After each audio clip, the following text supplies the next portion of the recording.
With us this morning, Dr. Sonia Malhotra, Director of Palliative Medicine and Supportive Care at the University Medical Center New Orleans and a Tulane School of Medicine Associate Professor. Dr. Malhotra, good morning. Thank you for being with us. Good morning. Thank you so much for having me. So let's start off with the difference, because I know some people are hearing these two terms, hospice and palliative care, and they may think they're the same thing or different, but what are they the same thing? Are they different? That's a great question, Chelsea, to start off with. So November is National Hospice and Palliative Care Month.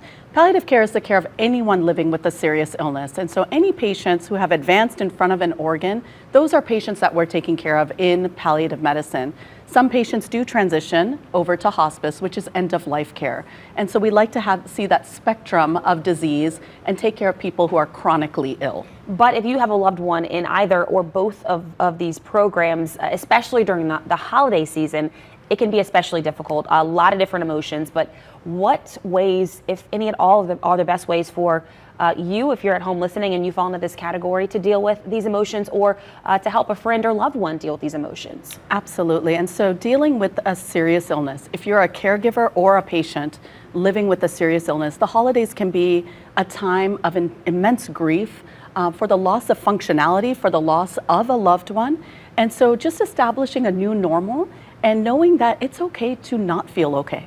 And it's okay to veer away from the established routines of meeting in large groups and finding those new routines that make that time a little bit more comfortable. And also recognizing that physically, for patients, you may not feel as well to go places, and that's okay. And just establishing something new. And you said it's also okay to recognize that with grief, because you're feeling the umbrella of feeling is grief, and a lot of emotions kind of come under that umbrella, but it's okay that all of those emotions might show up at the same time at different times back to back, and recognizing that you might be swinging through all those emotions. Absolutely. It's okay to feel sad. It's okay to feel happy.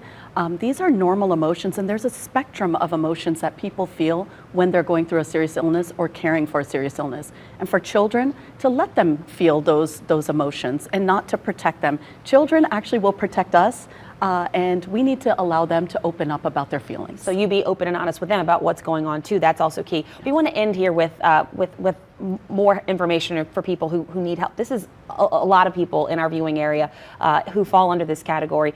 Are there resources out there, support groups, social media groups that people can talk to or talk among other people going through the same thing with? Absolutely. I would strongly recommend, if you don't have a therapist or a friend, a family member who's trusted to speak to, certainly find that resource. And then also we have support groups at UMC, as well as check out the online support groups that are available. There are groups like Death Cafe that can also help in talking about death and dying. Well, Dr. Malhotra, of course, a very difficult subject, but necessary, because again, so many people are ill or dealing with an ill loved one during the holidays, and we need to be discussing this. We appreciate your time this morning. Thank you so much.